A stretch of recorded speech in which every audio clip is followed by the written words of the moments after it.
Hey, welcome back, everybody. Seth Joyner here.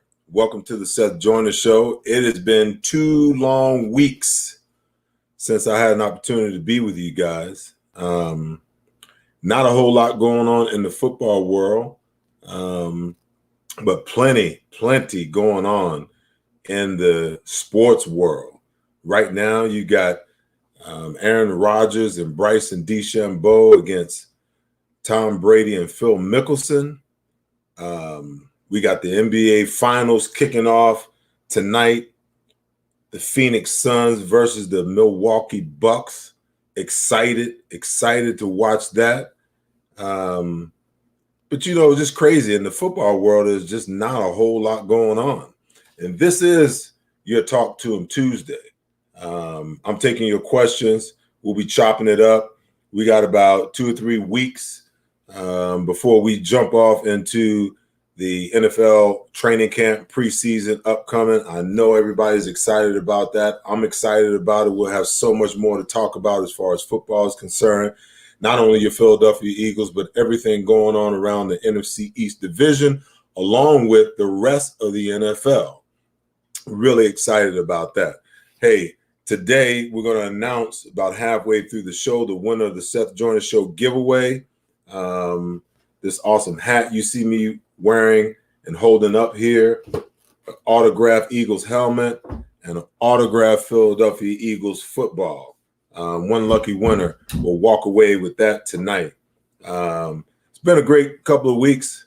Me and my lady spent 2 weeks over in France, a little vacation. We needed a little break. It was awesome, absolutely awesome. I encourage you guys, if you have the opportunity, go and see the world. There's so much out there to see, so much to experience. And, we just love to travel and see all that there is to see. Another bit of news, I'm excited. I just found out 2 weeks ago that I'm going to be inducted into the Philadelphia Sports Hall of Fame with a bunch of other Philadelphia legends. I'm so excited about that on November the 4th. That will take place, and it's just going to be an exciting time for myself and my family.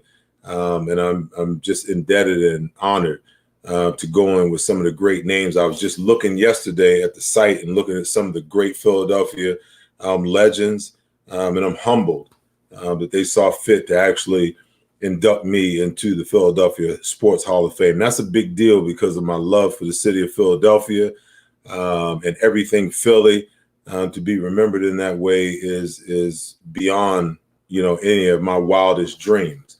Again, not a lot going on in the football world. I've been trying to stay up on what's going on with the Philadelphia Eagles, what's going on with the rest of the NFL, but things have seemed to just kind of bog down a little bit, and there's just not a whole lot going on.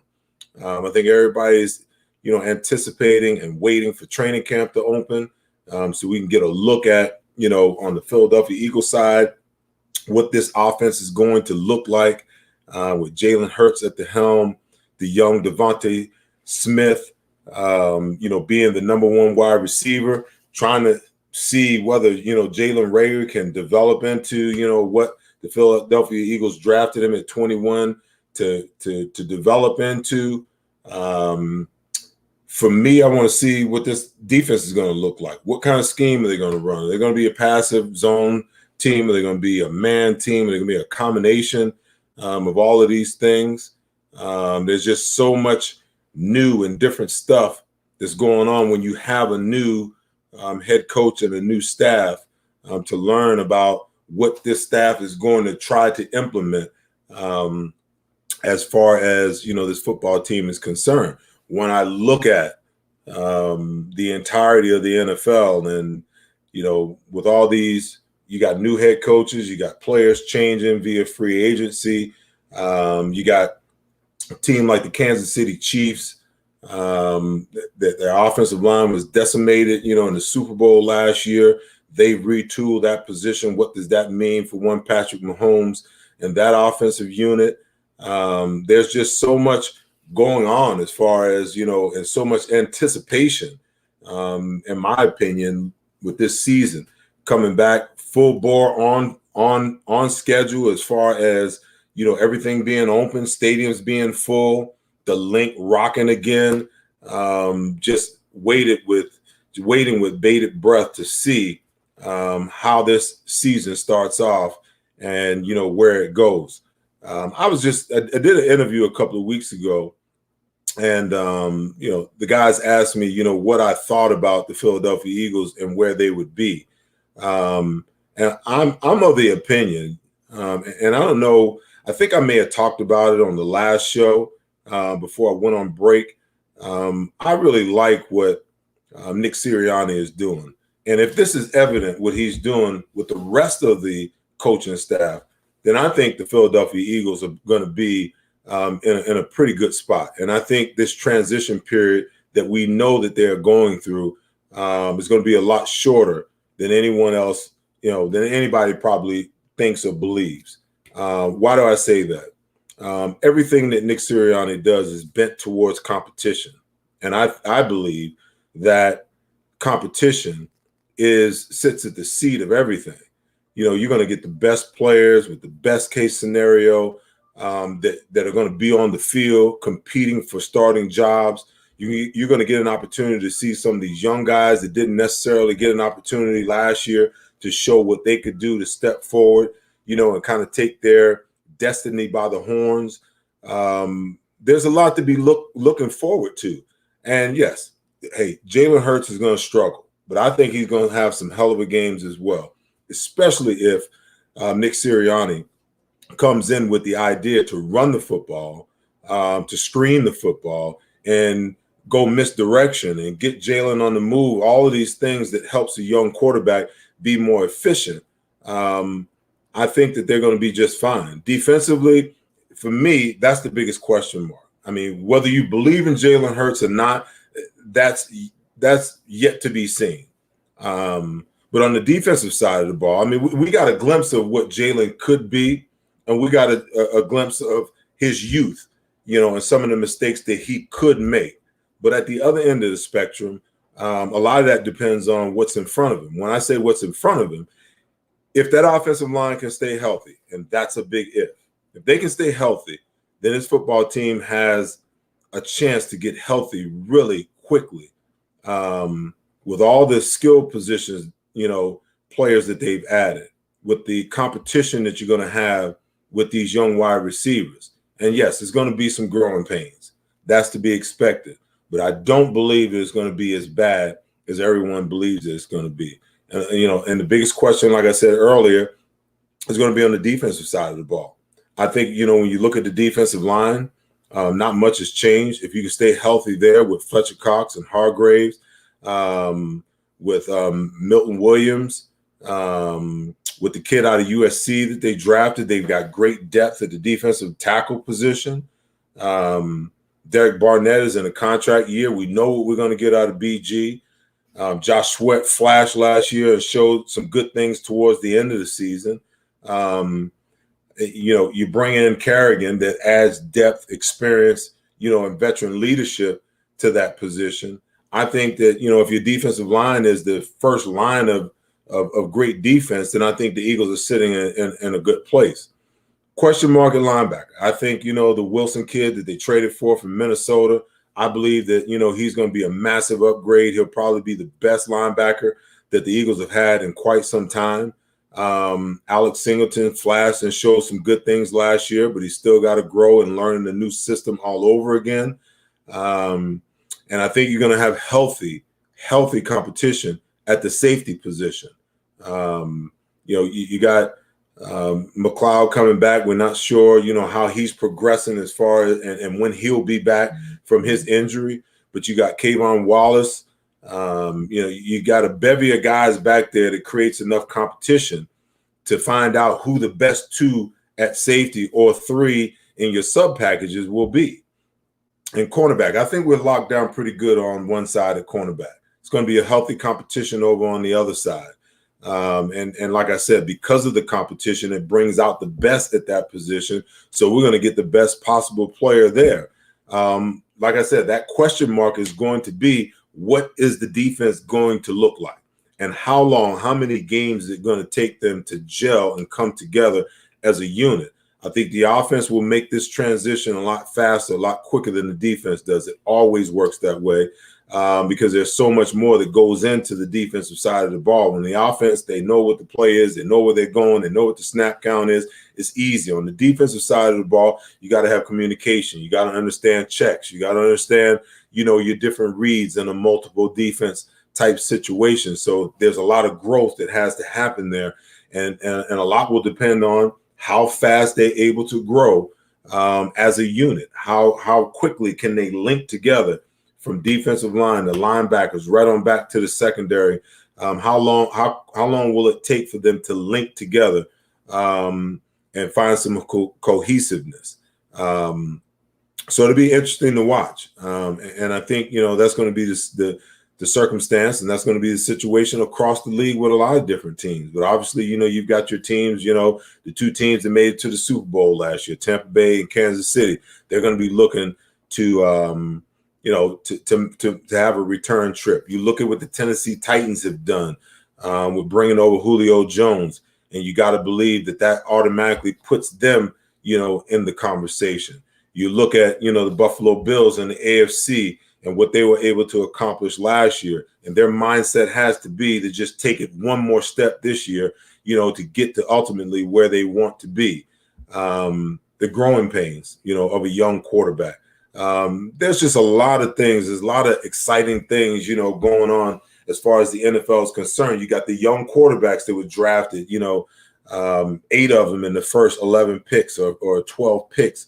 What's going to be the situation with those guys? Who comes out week one as a starter? Trevor Lawrence obviously is going to be a starter week one.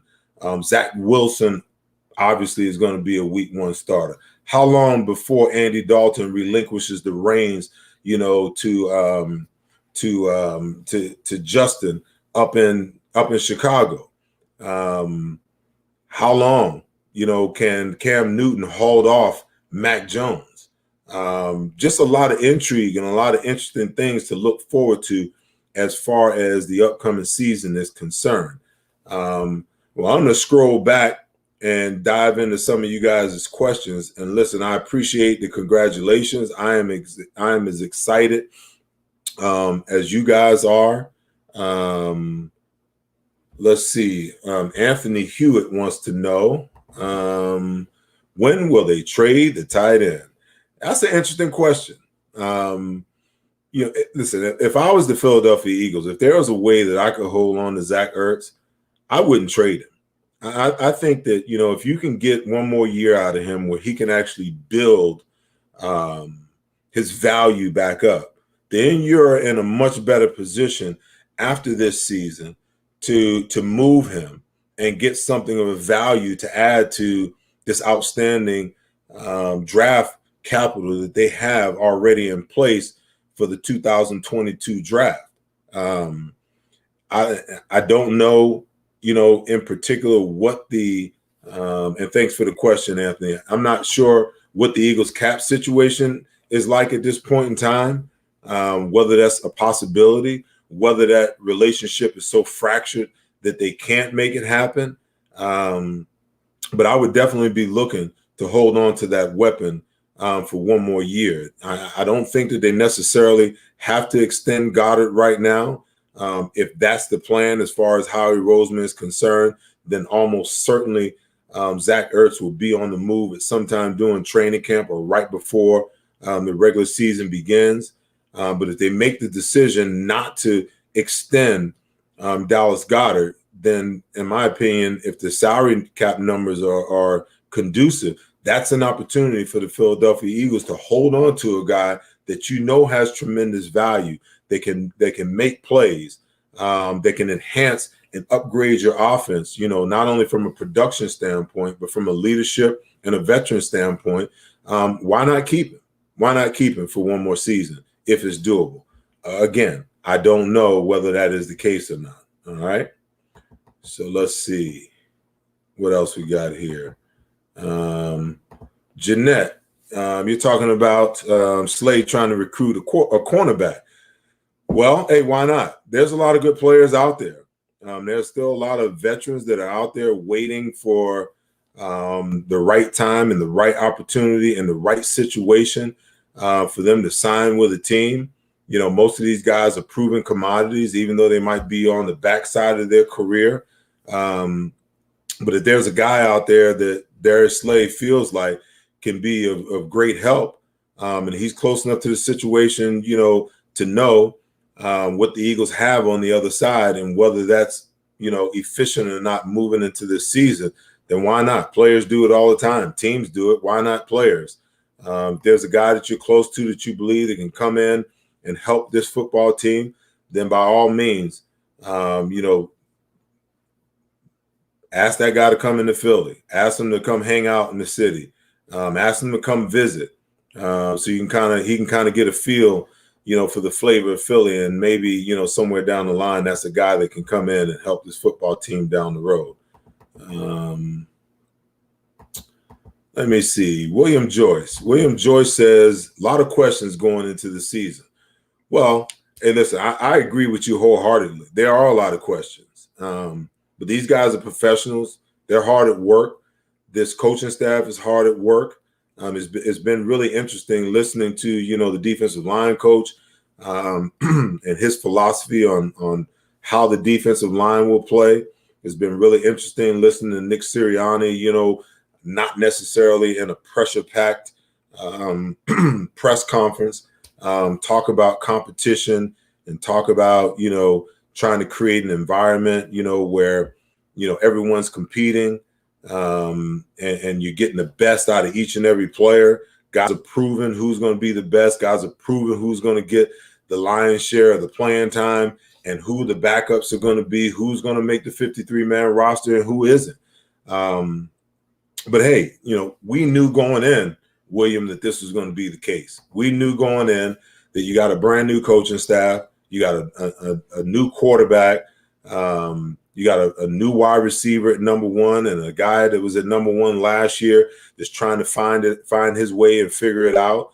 You got some new faces on the defensive side of the ball with a new scheme. Granted, there's a lot of questions, but in due time, my friend, all of these questions will be answered, in my opinion. And I look forward to dissecting it and analyzing it and trying to figure out, what this team is going to look like, not only this year, but in years to come. All right. Let's see. Thomas Kim wants to know, who do you like to start at running back? Will Sanders finally get 20 carries, or are they looking to spread the ball around? Thanks. Listen, Miles Sanders is going to be – I don't care who they bring in. They've got about 8 running backs in the stable right now. Miles Sanders is the preeminent running back for this football team. I know the rankings came out a couple of weeks ago, and he didn't fare all that well in the rankings. But then again, you got to consider over the last 2 years, production-wise, how many games did he go into or finish with 9, 10, 11 carries? How do you expect for this guy to be the ultimate weapon when you're only limiting his touches to, 15 to 16, touches per game? Now, not in Miles' favor. Miles got to figure out how to stay healthy, because for the last 2 years, at some point in time during the seasons, he's had to endure some injuries and miss some time. If you're going to be that guy, then you got to figure out, from a workout standpoint, how do I get my body ready? How do I get physically ready for a now 17-game schedule rather than a 16-game schedule? Your rookie season, I get it. You're still trying to figure out how to be a pro. You got to figure out, what it takes for you to get your pro body.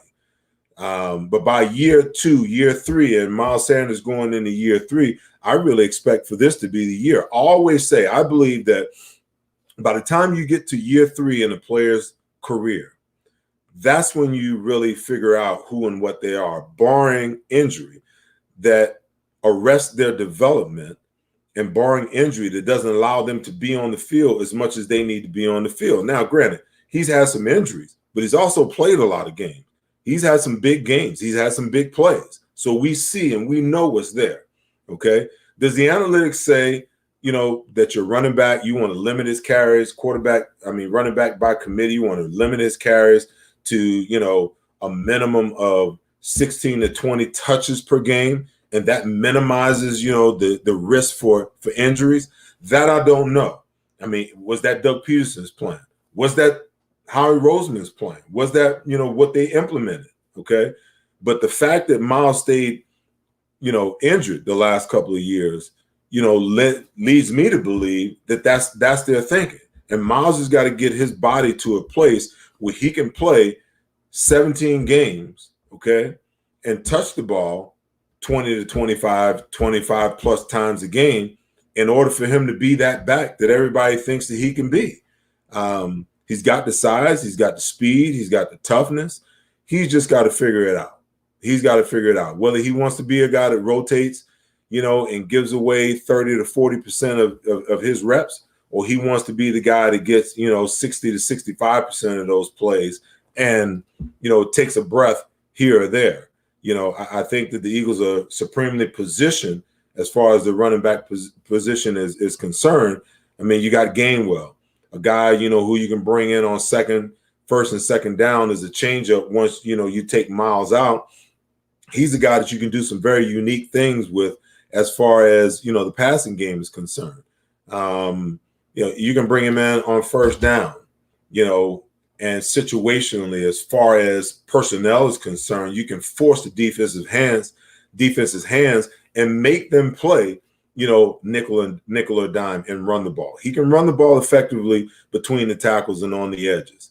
But the other thing that he offers as well is the ability that when the quarterback reads man situation, you can basically motion him out, or you can split him out wide and force the coverage on a safety that might not be able to cover him, or a linebacker if a team decides to stay regular personnel. And now you got a matchup situation that bodes well for you because he can catch, he can run routes, he can run almost every route on the route tree. So that gives you flexibility there.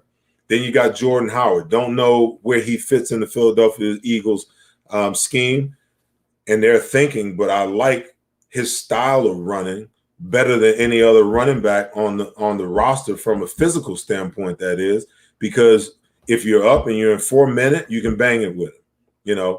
If you really need to establish the running game, he's a nice, trade-off between Miles Sanders and Gainwell to the point where, hey, you can give him the ball and he can put his head down and get you 3, 4, 5 yards on first or second down to create third and short situations, et cetera, et cetera. So I'm not really worried about the running back position. I think that Miles Sanders will continue to be the preeminent guy at that position. He's just got to get bigger and stronger where, he can take on a full season of being hit. And I think the other guys that they have behind him will spell him and give him an opportunity to continue to do that. But, obviously, I've been saying it for a long time. His carries, his production, it needs to increase. And the only way it's going to increase is that you increase the amount of touches that you give him throughout a season. All right. Let's see. David Harris wants to know, so how do you feel that the Eagles are going to bring back the Kelly Green? Hey, listen, I love it, man. When I first saw it, I was excited. Listen, the Eagles got awesome uniforms. I like what they're doing now, but there's nothing like the Kelly Green because I wore it. You see it in the background back there. That is one of the most awesome uniforms, just the coloring, the combinations, that you can put together. On a Thursday night, color crush game. Can you imagine the Eagles in all green, all Kelly Green helmets, Kelly Green jerseys, Kelly Green pants, Kelly Green socks with some white shoes? Ooh, that would be just boss on a Thursday night color crush game. But I love the fact that, that the league is changing its stance on the alternate helmet and is going to allow the Eagles to step back in time and bring back, that Kelly Green. I love it, David. Let's see. What else we got? Let me see. Jay here. Jay said, the team gets a pass this year from me. Too many new parts and new systems. Well, hey, listen, Jay, are you just an Eagles fan that doesn't live in Philadelphia? Because I don't know any Eagles fan that lives in Philadelphia with that mindset. Not a single one. I mean, we're not giving them a pass. We know what potentially could be. We know that this potentially could be, a down year for the Eagles, that the Eagles may struggle, this year, that they might not be competitive this year. And I say might not, because I'm not one that really believes that based upon what I've seen. But there's not a Philadelphia Eagles fan that I know that lives in the city of Philadelphia that feels that way. There was no fans in the stadium last year. This year, the fans are going to be back. Are you going to tell me, Jay, that you're going to be one of those guys that pays your hard-earned money to come sit at the link and you're going to be okay? You're going to give them a pass on this year because of too many new parts and new systems? No. I want these guys, because the most important part of a football team, in my opinion, is the offensive and defensive line. Because if you can't control the line of scrimmage, then it's very, very difficult to win the football game. What is the strength of the Philadelphia Eagles, on both sides of the ball? It's the offensive and defensive line when these guys are healthy. And if they can stay healthy, then we're not talking about new parts, new systems, or giving this team a pass. We expect for them to be competitive. When the Cowboys roll into town in week 3, you mean to tell me that you're okay with giving them a pass if the Cowboys come in and ring one up on the national network? No. Not going for that. I expect for these guys, to have worked hard in the offseason, to have worked hard during OTAs, and to go into training camp working hard, studying, understanding this new system that they're in, communicating with each other so that they can be effective and playing some good football. And, if their youth shows and they're not as productive as we like for them to be, see, there's a big difference, Jay, between, having a down year and not being talented enough, and having a down year and having tremendous talent, but those guys are trying to learn along the way, okay? And how you lose games, you guys have heard me say it many, many times in the post game. How you win and lose sometimes is just as important as how you lose or win, okay? So if you're losing and it's competitive, then all you can ask is for you guys to give everything that they got, and you come to the realization that the other team was just better, okay? But if you realize that you got a halfway decent group and they're not giving the effort, well, I'm not okay with that. I'm not cool with that at all, okay? If they've put together a football team that they feel that can be competitive, and then they go into the season and find out that some of these players aren't what they thought they would be, okay? In a way, I'm okay with that, because you're in somewhat of a rebuild mode, okay? But to say that, hey, I'm going to give them a pass this year, no, I'm not. I mean, listen, we only get 17 of these. Used to be 16. We only get 17 of them. Every time you drive by that link, I want you guys to think about it.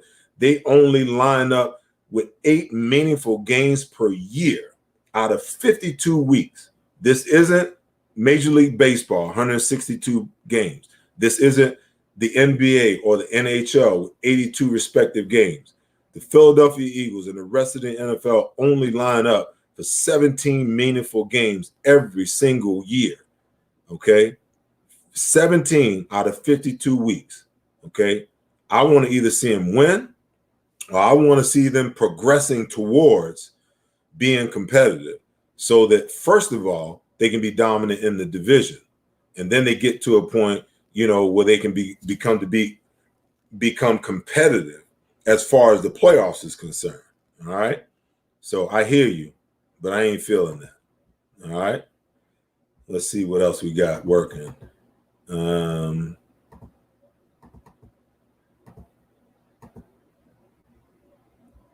All right, let's go. Hello, nurse.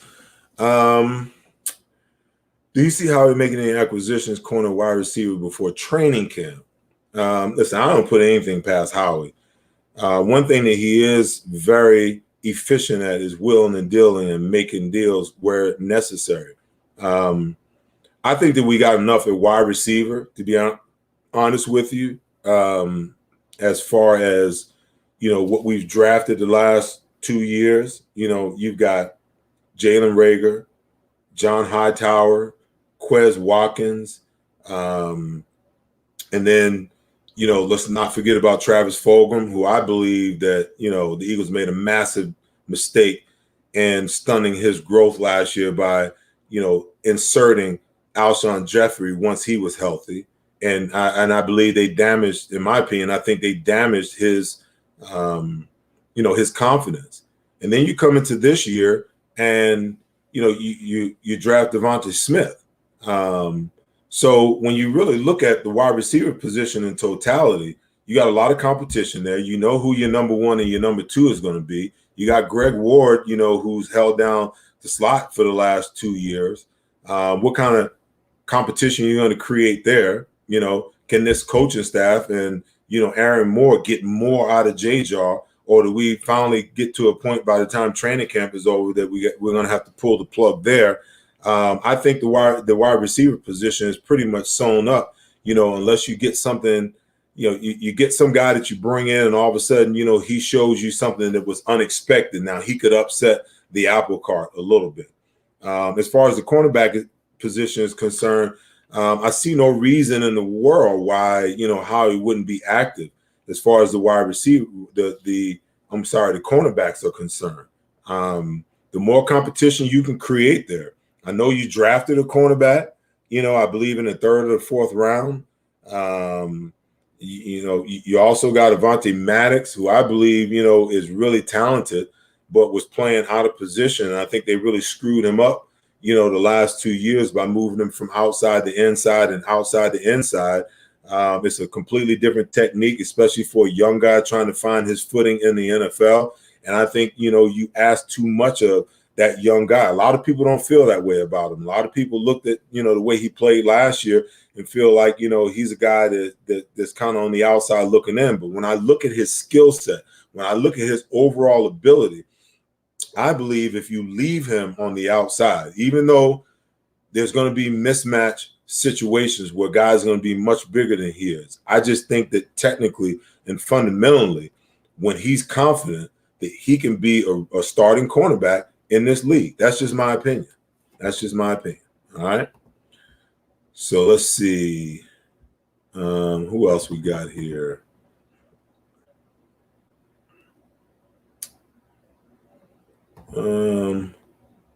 My homeboy Lawrence Melton says, what do you think about the wide receiver battle between Quez Watkins, John Hightower, J-Jaw? Who gets the last 2 spots?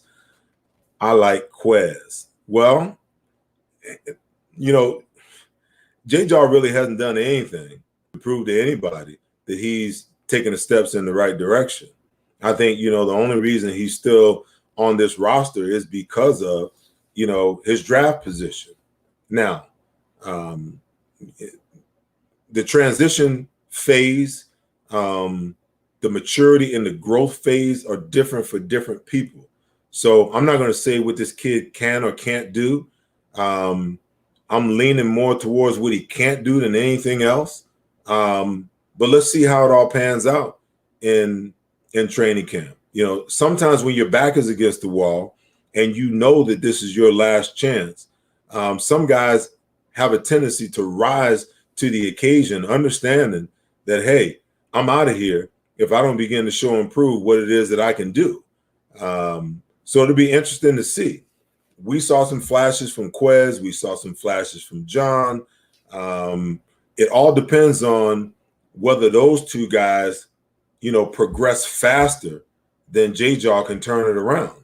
I mean, there's still a window for J-Jaw, because if Quez or Hightower comes in and these guys aren't picking up the playbook, they're not making plays, they're not, excelling, and all of a sudden J-Jaw finds his footing, then there could be a shakeup there. It's going to be really, really interesting to watch and see how all this plays out. I mean, all of these competitions, in my opinion, is what's really going to make training camp so interesting. What's going to happen at the wide receiver position? What's going to happen at the running back position? How many running backs can you keep when you got about 7 or 8 of them in your stable? the offensive line competitions. Are the Eagles going to really push Andre Dillon in front of Jordan Mailata, or are we going to have a legitimate, real competition at left tackle? I want to see them compete. Let's see how it all plays out. And then lastly, on the offensive line, I said this when, the Eagles drafted him. Listen, Landon Dickerson is the heir apparent at the center position, but the kid can play the interior of the offensive line in any spot. Well, you're getting Brandon Brooks back, so he's not challenging over there. Isaac Seumalo, even though he's locked in there, he's coming up on his contract. Okay, do you create competition there to find out whether he really wants to be the guy? Do you put Landon Dickerson over there and say, hey, let's compete? That's the kind of competition I'm looking for, because I think the whole center to the right side of the line is pretty solid. The big question marks on the offensive line is on the left side, left tackle, left guard. And I think there's enough depth there that, that the Eagles are going to be fine. But obviously, health is always, the biggest deal.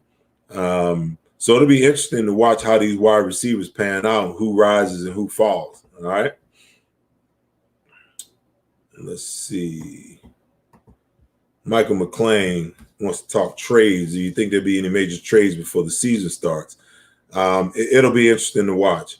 I find it hard to believe that in the rebuild mode that the Eagles are in, and with all the draft capital that they have at their disposal, that something won't transpire before the regular season begins.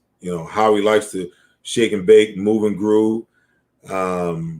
And I think, once you're 1 or 2 weeks into training camp, it'll be very evident those positions that need upgrading. And it'd be hard for me to believe that Howie won't do something. He won't make some type of move that impacts this roster. All right. So let's see. Oh, interesting. Interesting here. So Juan Carres, is it time for the Eagles to have an exit strategy for Fletcher Cox? Putting all feelings aside. Well, I mean, what feelings are you talking about, Juan? Listen, this is my take on Fletcher Cox. I've said it for years. When Fletcher doesn't want to be blocked, when Fletcher is inspired to play, he is the second best defensive tackle in all of football. Y'all know that Aaron Rodgers is the best defensive tackle in the game of football right now, bar none. Okay? Fletcher is making, on average, $20 million a year. He signed a couple of years ago that 5-year, $100 million contract. And he's got a pretty big cap number. I think you can begin to see how the Eagles are beginning to position themselves depending on, how this whole Fletcher Cox thing plays out. You draft 2 defensive tackles this year. So that tells me, that you're having some thoughts, you're having some feelings about what it's going to look like down the road as far as Fletcher is concerned. It's hard for a player, I know, especially when, they feel like they're still in their prime. And Fletcher's gone to, 3 or 4 consecutive Pro Bowls. I didn't understand last year's Pro Bowl because I didn't see much, in what he did last year to warrant, a Pro Bowl selection. But, that being said, he made it. Okay. So if he goes back to another Pro Bowl this year, I'm sure he's going to be looking when you start to believe and think about what the Eagles cap situation is going to look like next year. I think they're estimated to have somewhere around $70 million in cap space next year. So if that's the case, is Fletcher looking for $25 million a year? Is he looking, to stay right there at $20 million in an extension? What does that look like? What are the Eagles willing to do? But I just think that, you started to hear some of the rumblings and some of the questions by the organization about Fletcher Cox. I've been saying forever that Fletcher needs to get himself in tip-top shape. If he gets in tip-top shape, then he can be mentioned along with Aaron Donald. Right now, it's Aaron Donald and everybody else, But Fletcher has these games, in my opinion, where he just flashes and he's dominant. And then he has these games where it's like everybody's wondering, is he even playing today? And if you're going to be a top flight, player, you got to be a guy that shows up each and every Sunday. You know, you got to be a guy that beats some double teams. You think Aaron Donald doesn't get double team? You think Jones in Kansas City doesn't get double team? If you play in the interior, you're going to get double team. How do you defeat some of those? How do you demolish some of those? Because if you're an elite level player, you should know the double team is coming, and you should have a plan for how you're going to deal with the double team. My biggest problem with Fletcher Cox is that Fletcher probably plays 45 to 50% of the snaps. That's not enough. If you're going to be a dominant player, you got to play 65 plus, you know, and you just don't see it. There are crucial times in the game where I see a Hassan Ridgeway in the game. And I'm wondering to myself, you've got an all-pro tackle making $20 million a year, and at the most critical times of the game, he's standing on the sideline sipping on a Gatorade bottle. That doesn't fly for me. So, you know, Juan, your concerns, you know, are duly noted. There's no feelings about this. It's just, you know, truths. And I'll continue to say that Fletcher Cox can be one of the most dominant players in the NFL. But, you know, you can't be a sometimes dominant guy, you know, and it kind of puts the Eagles in a quandary because, you know, you got this guy that can be dominant, so you kind of want to hang on to him. But you start to have questions when you talk about the cap hit because the guy doesn't show up and he's not productive week in and week out. Now, very few players are going to come out and be productive week in and week out, but there has to be some level of consistency. And to me, Fletcher is like a 50-50 guy. Half the time he's dominant, half the time he's like Casper the Ghost. All right. Let's see what else we got.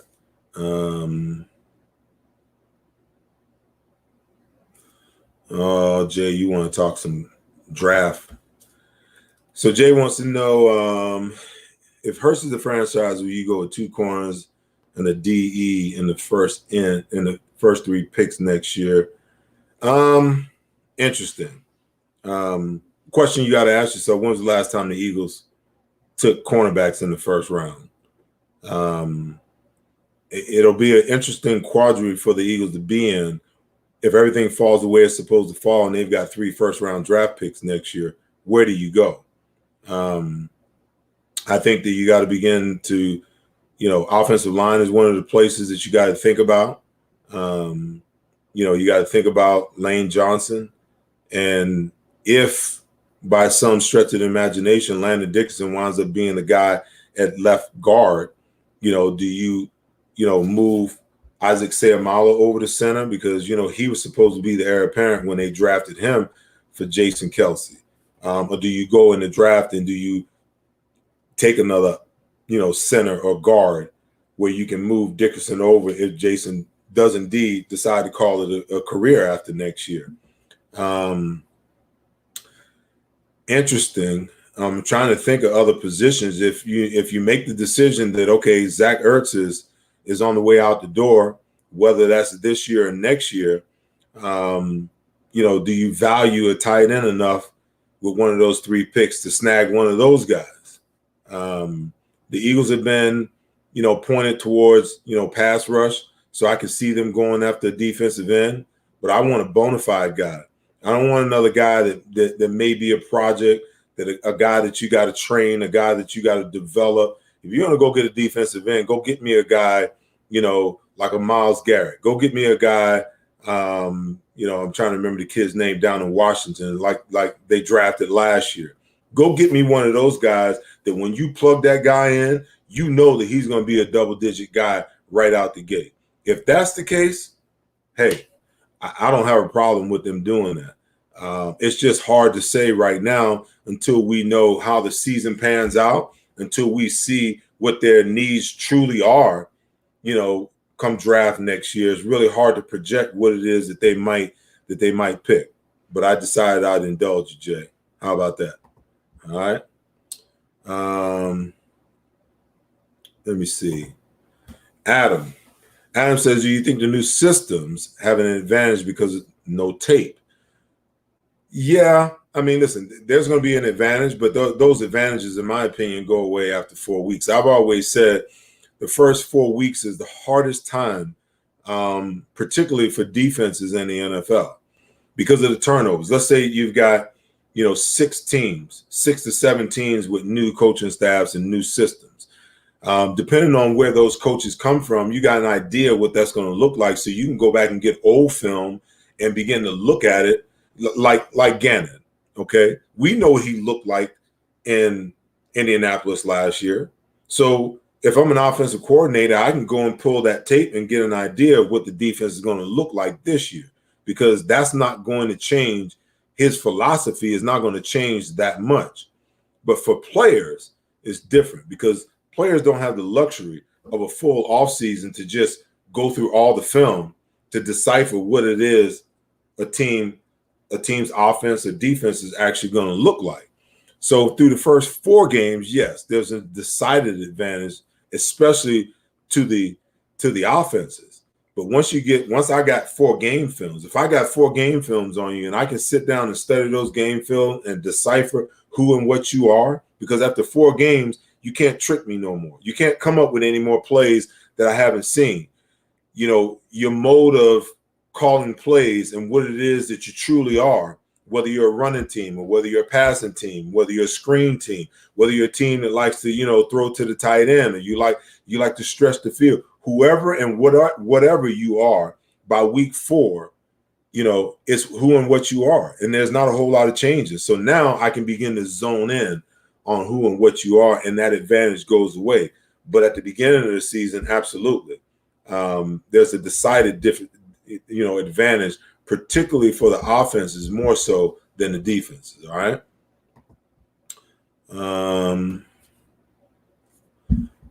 Steven wants to know, do you think the head coach's inexperience will be an issue this season? Will Nick Sirianni be better than people expect? That's an interesting question. That's kind of hard to answer, because he's never been in that situation before, and he doesn't have a coach on his staff, I believe, that's ever been in that situation before. Normally what winds up happening, a la Doug Peterson and Jim Schwartz had already been a head coach somewhere, so it was a different set of circumstances. And Doug Peterson has so many good coaches on his staff. Frank Wright, John DeFilippo,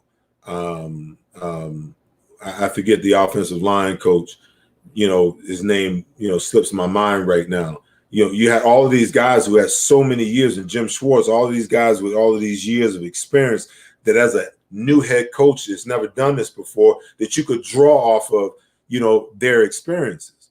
With Nick Sirianni, he's got one of the youngest staffs, John Stoutland, offensive line coach for the Philadelphia Eagles. He's still here, so Nick Sirianni can draw off of him. But when I think about the rest of the coaching staff, he's got one of the youngest coaching staffs in the NFL. That could be problematic, but only time will tell. Maybe Nick just does, has that it factor.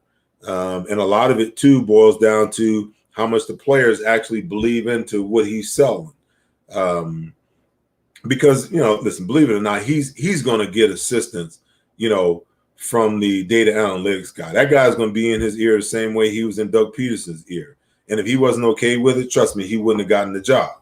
Okay, so some of those decisions, he's going to have help with those decisions. I just hope that when he gets a gut instinct about something, that he has the flexibility and the power to override that and go with what he feels would be the best decision for the team and live and die with it no matter what the circumstances are.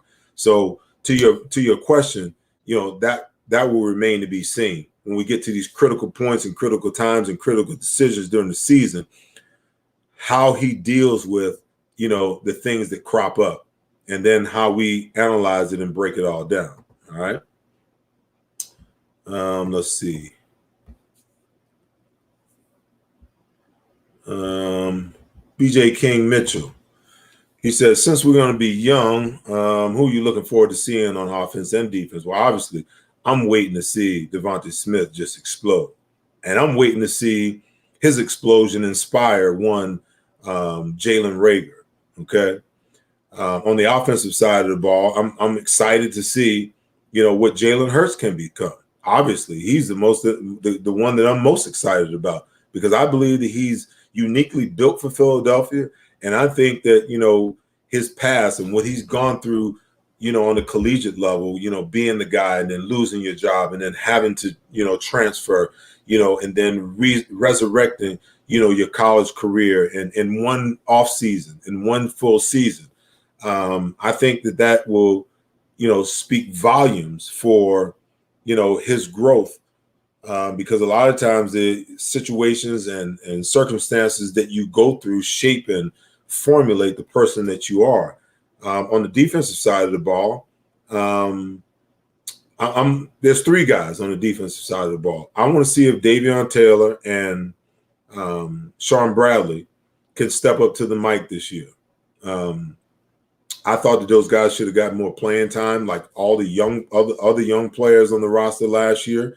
That I think that, Jim Schwartz should have inserted those guys in and given them an opportunity to get their feet wet over the last 2 or 3 games of the season. They didn't get it. So, as far as building that position out, how those guys grow is going to speak volumes. Or the Eagles are going to have to go back in the draft and try to take another shot and find, 2 or 3 other guys for the future. And then the other position, the other guy that I'm looking at with bated breath is one Kibaran Wallace. The guy does a lot of chirping on social media. He's got a lot of talent and ability. He got a little bit of playing time last year, but I want to see how he steps up. I want to see, with all that competition that's going to go on the back end, whether he can actually step up and wrestle one of those starting jobs from some of the guys that they got back there that are going to be competing for not only starting jobs, but significant playing times in the sub packages. All right. And this is an interesting conversation right here. In Compliance wants to know, do you think our current DBs can handle the wide receivers in this division? They are fast and taller. Well, listen, I think the wide receivers in this division, when you look at what the Washington football team has, what the Dallas Cowboys have, what the New York Giants has been able to formulate, and, I'm not even going to leave out the Eagles, because when you throw Devonta Smith in the mix with Travis Fulgham, if he can get back to what he was at one point last year, if Jalen Reagor can realize his true potential, defenses in the NFC East are going to have problems because each and every one of these teams are 3 deep across the board at the wide receiver position. Some teams even have 4 guys. So it all depends. I think that Darius Slay is a guy, that can continue to hold his own. He had his struggles last year, but everybody's going to struggle against DK Metcalf. Everyone's going to struggle against Ivante Adams. So when I think about, those situations, hey, everybody's going to struggle. A lot will be spoken for as far as who the number 2 is going to be on the other side and how much solid production you can get out of your slot corner and your safeties, because those safeties at times, they're going to have to drop down in the box and cover people. You go 4 wide receivers, you're going to go dime every time? No. So every once in a while, that safety's got to drop down in the box, out of nickel situations and be the guy to cover that 4th wide receiver. So, hey, listen, time will tell. But it's not going to be just for the Eagles. The entire division is going to be a problem for every secondary on all 4 teams. All right? Let's see what else we got here.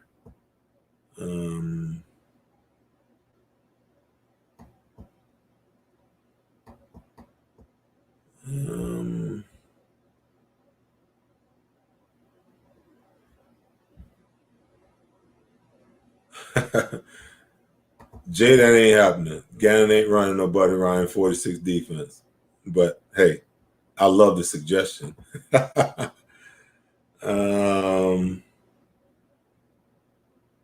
Let's see. Let's talk about old Alex. So Ms. 35 Says Singleton's a nice linebacker. Do you like Alex? He looks like Thor out there.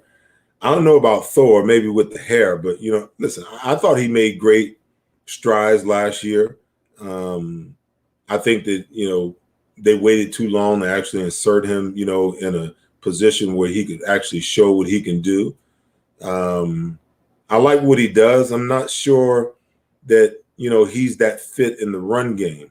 There are times to me when I watch him on film where he gets confused, but hey, he makes plays every once in a while. I think he's a guy, and understand when you watch players play. To be honest with you, let's be real. If a player can grade out 75 to 80% week in and week out, then that player's played a pretty darn good game. The other side got professionals over there too. They got guys that can make plays too. They got offensive line that can block you. They got running backs, that can slip tackles, tight ends that can get on you and block you, tight ends that can get open, all of these things. But when I watch Alex play, to that point, I think he only grades out at, probably 65%, and that's the only issue. That's the only problem I have with him. But I like what he brings to the table. What he brings to the table is better than anything else, that we've had the last couple of years. So it was a godsend to actually, have him inserted into the starting lineup towards the end and be as productive as he was. Okay, so let's see. Interesting. So Ness Barnett says people are worried about our secondary, but if our defensive line can get pressure on the quarterback, that will negate our cornerback play to a certain extent. I always say that defensive line and secondary play is intrinsically linked, okay? Because the pressure makes this coverage look better. And you've heard of this thing called coverage sack. If guys, play well in coverage on the back end, that makes the defensive line look better, okay? Now, the strength of the team is the defensive line, so they got to get after the quarterback, okay? But you got to bring more pressure sometimes too, because if you just, all things being equal, you got 5 guys out in the route, okay? You got 5 offensive linemen to block 4 defensive linemen. You're going to live like that every single play? I just don't think that you can create the type of pressure that you really want to create unless you bring some pressure every once in a while. You got to come with some run blitzes on first down to try to get offenses behind the chains, okay? There are some third and long situations where you can't play the sticks. You got to have enough confidence in your ability as a defensive coordinator to draw up a blitz that the other team hasn't seen, to force protection to slide away and get you a free hitter to the quarterback and give him one read and one read only, okay? And if you're in off coverage, then guess what?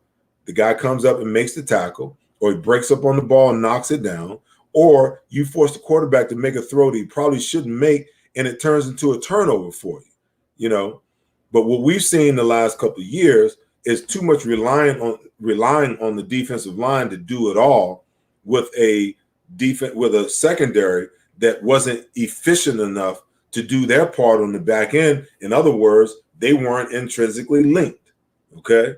So the games where the defensive line dominated, the secondary was kind of hid. But there was never a point in the season in the last 2 years where you could say the secondary dominated, and they hid an inefficient day by the defensive line, okay? Now, if they can create that dynamic, then you're right, we won't be talking about the secondary. But it's a two-way street. You can't rely only on the defensive line. All right. Hey guys, loving the questions. I think I'm gonna take one more, and then we'll call it a day. Let's see. Nope, wrong one. Sorry about that. Carpet Smith says, thanks. If your defense was still playing, would you be looking to take Dak out? I think you already know the question and that answer. I want to see what his backup can do, but that's not the way the game is played today. So, you won't be seeing that. But, pressure is, in my opinion, is the number one element for quarterbacks.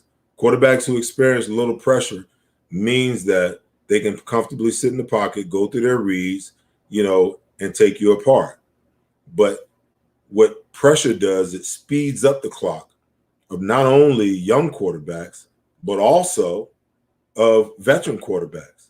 You think Tom Brady likes pressure? You think Aaron Rodgers likes pressure? You think Patrick Mahomes likes being moved off his spot? You saw him in the Super Bowl. He was under duress. And there were a couple of plays, where he looked extremely average. That's what pressure does. And if you can create that on a quarterback, then you got a much better chance at winning. That's why I'm not a big proponent of always, and there's a place and a time for it, but I'm not a big proponent of that bend but don't break, mentality of defense. And I hope we don't see it this year. So as we wrap the show, guys, our winner of the Seth Joyner Show giveaway this week is Anthony Pucci. We chose him off of Instagram. He is at the Ant Attack. I will follow you after the show if I already haven't, and we'll get in contact with you. Get your mailing address so we can mail out your winnings. Like I said, Seth Joyner hat of your color, the Eagles signed football, and the Philadelphia Eagles signed helmet, I should say, Eagles signed football. Again, don't forget to follow me on Instagram, Facebook, and YouTube over at the Seth Joyner Show. I thank you all for your support. I missed you guys. I'm glad to be back with you. I'm glad to have this time to chat with you guys again, and anticipating and looking forward to the upcoming season, the upcoming preseason, training camp, getting a look at this team, this coaching staff, this roster, and getting back in the link, get the link rocking again. All right. So as usual, thanks for watching. Miss you guys. Glad to be back with you. And as always, as I always say, you guys be good to each other and take care of each other. But most importantly, make sure you love each other. All right. I'll be back here next week. Got a special guest for you guys. Make sure you tune in. Peace.